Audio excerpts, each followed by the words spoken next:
Hello everyone, that Manga Kid here to give my review of The Music of Mari by Usamaru Furuya.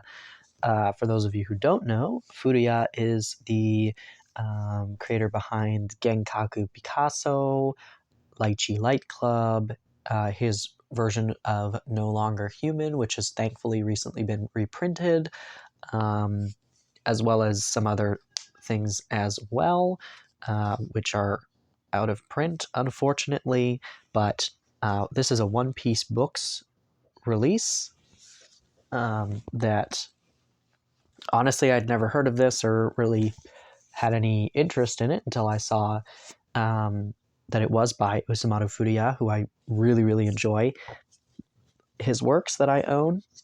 And so this was a really interesting one. Now, Furuya does really bizarre, kind of twisted work. Some of them horror, like really grotesque horror, like Lychee Light Club, No Longer Human being obviously a very dark work that he portrays really, really well.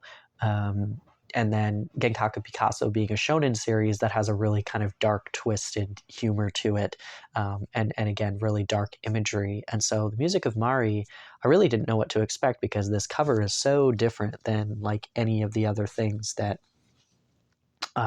seen by him in English. And so I didn't have much expectations, and I didn't know what the synopsis or summary of this was at all. And so it's a little bizarre, or a lot bizarre. This series follows, and this is complete in this one giant volume, Pippi, I don't know if that's how you pronounce her name, but that's how I'm going to, as well as Kai.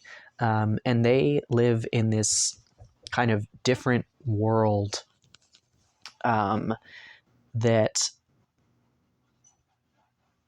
it's this kind of town that's seemingly old, but also like futuristic in some ways. It's kind of primitive, but then they have a lot of like technology sort of, or mechanical aspects, I guess is a better way to phrase it. This series has a lot of like kind of religious tones to it, which is fascinating when compared with the world that they live in and everything. And it's kind of hard to explain, and you definitely just have to read it for yourself.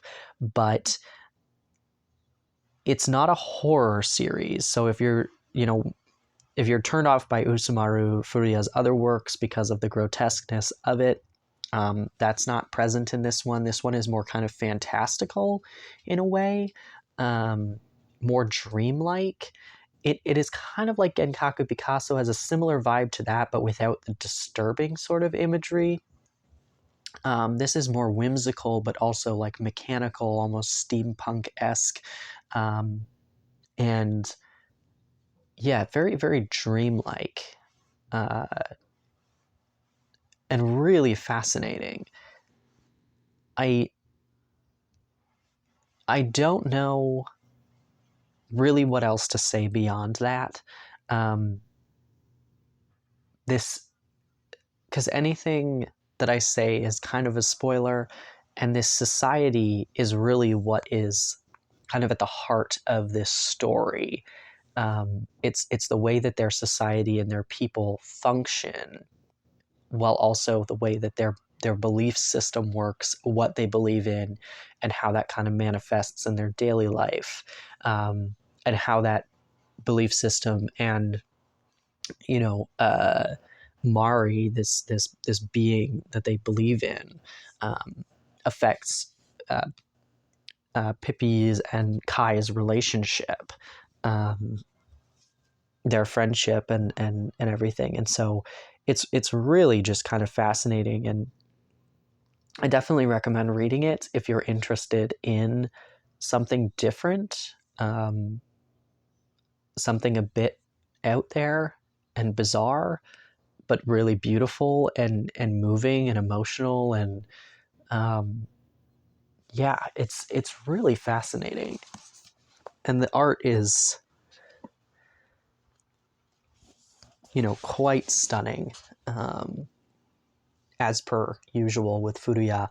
Uh, if you've read Genkaku Picasso and you've seen how like the dream kind of sequences or the drawings, and how they kind of fall into the drawings, the hyper realism of and like the detail and the kind of dark twistedness of those drawings, like that's pretty much this whole series, is that sort of artwork, because it's not set in a realistic setting, and so you get that like really detailed um, artwork, but almost on every single page, as opposed to just in those kind of dream drawing sequences of Genkaku Picasso.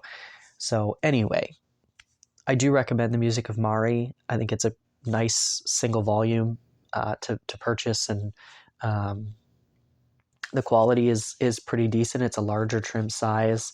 It's quite thick. This is probably 3 volumes, I would guess, in one. And yeah, One Piece Books did a reasonably good job with this one. Uh, so I definitely recommend it, whether you're a Furuya fan or not. This is a very interesting read, regardless. So anyway, thanks for watching.